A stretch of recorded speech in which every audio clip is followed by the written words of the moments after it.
आदि शङ्कराचार्य भगवानले अ, 6 वटा अनुशासन अगाडि सार्नु भएको छ। जुन 6 वटा अनुशासन चाहिँ पालना गरेपछि जस्तोसुकै सफलता पनि प्राप्त गर्न सकिन्छ।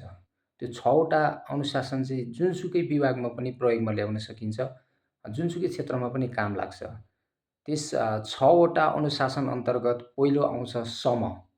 सम भनेको मनलाई नियन्त्रण गर्नु। अब सम अन्तर्गत चाहिँ योगशास्त्रमा समलाई सुहाउने अ, सूत्र अगाडि सारिएको छ। असंयतात् मनो योगो दुष्प्राप इति मे मति वश्यात् मनातो यतता शक्य आप्तुम् उपायतः। जुन श्लोकले चाहिँ भन्छ, मनलाई नियन्त्रण गर्न सकेपछि जे पनि सफल हुन्छ। मनलाई नियन्त्रण गर्न सकिएन भने चाहिँ सफल हुँदैन। त्यसैले सफल हुनको लागि मनलाई नियन्त्रण गर्न एकदम जरुरी छ। त्यसपछि आउँछ दोस्रो नम्बरमा दम।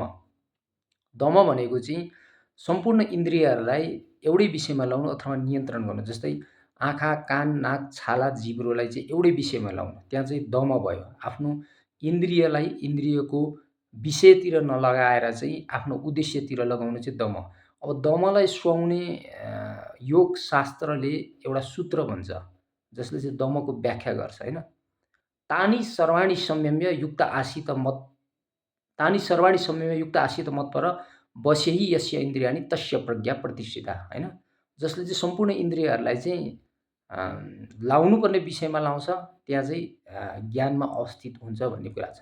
त्यसपछि आउँछ उपरति। उपरति भनेको चाहिँ अ, अनावश्यक भोगविलासबाट टाढा रहनु हैन। उपरतिलाई सुहाउने योगशास्त्रको योग सूत्र छ। विषया विनिवर्तन्ते निराहारस्य देहिन रसवर्जम रसो अपि अस्य परम दृष्ट्वा निवर्तते हैन। यो श्लोकले चाहिँ उपरतिलाई व्याख्या गर्दछ। त्यसपछि आउँछ तितिक्षा। तितिक्षा भनेको सहनु। हामी कुनै पनि विषय या क्षेत्रमा आफ्नो लक्ष्य बोकेर हिँड्दाखेरि चाहिँ धेरै खालका बाधा अड्चनहरू आउँछन्। शारीरिक बाधा, मानसिक बाधा, दुःख, कष्ट हैन, अनि पीडाहरू आउँछन्, आर्थिक समस्या हुन्छौँ। त्यतिखेर चाहिँ सहनुपर्छ भनेर तितिक्षाले बताउँछ हैन। तितिक्षालाई सुहाउने योग सूत्रको शास्त्र छ। योग शास्त्रबाट आउँछ सूत्र। त्यसलाई सुहाउने सूत्र चाहिँ हामीले व्याख्या गर्न सक्छौँ। मात्रा स्पर्शास्तु कौन्तेय शीतोष्ण सुख दुःखदा आगम पाइने अनि त्यस्तांस तितिक्षा स्वभारज। यो योग सूत्रले चाहिँ तितिक्षालाई व्याख्या गर्दछ। अहिले हामीले कुरा गरिरहेका छौँ आदि शङ्कराचार्यको अद्वैत वेदान्त दर्शन अन्तर्गत 6 वटा अनुशासन र त्योसँग म्याच हुने, हुबहु मिल्ने योगशास्त्रका सूत्रहरू हैन। आदि शङ्कराचार्यले अगाडि सार्नुभएको अद्वैत वेदान्त दर्शनका 6 वटा अनुशासन कुन योग सूत्रसँग चाहिँ म्याच हुन्छ अथवा सुहाउँछ भनेर हामीले व्याख्या गरिरहेका छौँ। र अर्को चाहिँ हामी अब तितिक्षापछि हामी जान्छौँ श्रद्धा।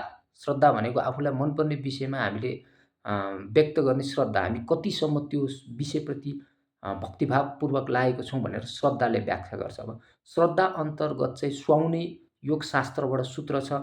श्रद्धावान लभते ज्ञानम तत्परः सम्यतेन्द्रिय ज्ञानं लब्धा परां शान्तिम् अचिरेण अधिगच्छति। कुनै पनि विषयमा श्रद्धा राखिसकेपछि वा श्रद्धा व्यक्त गरिसकेपछि मात्रै ज्ञान प्राप्त हुन्छ वा ज्ञानमा अवस्थित हुन्छ भनेर श्रद्धाले भन्छ।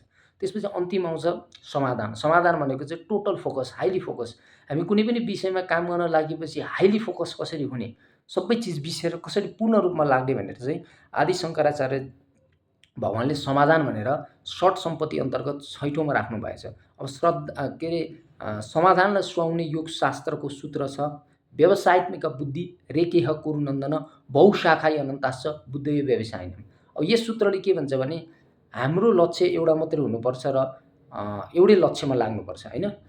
अब लक्ष्य एउटै छैन भने मान्छेको मन चाहिँ धेरैतिर डुल्छ, उसको मन धेरैतिर डुलिरहेको हुन्छ, अव्यावसायिक हुन्छ भनेर भन्छ। त्यसैले अहिले भर्खर हामीले व्याख्या गरेको छौँ 6 वटा अनुशासन। जुन अनुशासन चाहिँ जुनसुकै क्षेत्रमा पनि प्रयोग गर्न सकिन्छ। फुटबलमा लाग्दा, क्रिकेटमा लाग्दा, लोकसेवामा लाग्दा, अथवा वकिल बन्दा, डाक्टर बन्दा, पुलिस इन्सपेक्टर बन्दा, अथवा हामीसँग भएको जुनसुकै लक्ष्य प्राप्त गर्न पनि भगवान आदि शङ्कराचार्य चाहिँ भगवान शिवको अवतार हुनुहुन्छ, जसले अद्वैत वेदान्त दर्शन व्याख्या गर्नुभएको छ। अद्वैत वेदान्त दर्शन अन्तर्गत 6 वटा सूत्रहरू सम, दम, उपरति, तितिक्षा, श्रद्धा र समाधान, यी 6 वटा सूत्र चाहिँ हामीले व्याख्या गऱ्यौँ।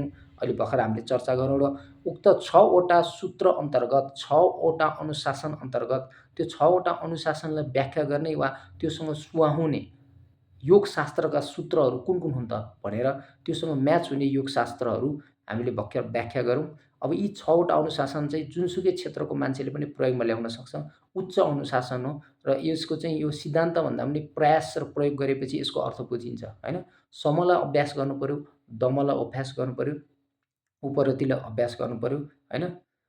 तितिक्षालाई अभ्यास गर्नुपर्यो, श्रद्धालाई अभ्यास गर्नुपर्यो र समाधानलाई अभ्यास गर्नुपर्यो। हरि ओम तत्सत्, हरि ओम तत्सत्, हरि ओम तत्सत्।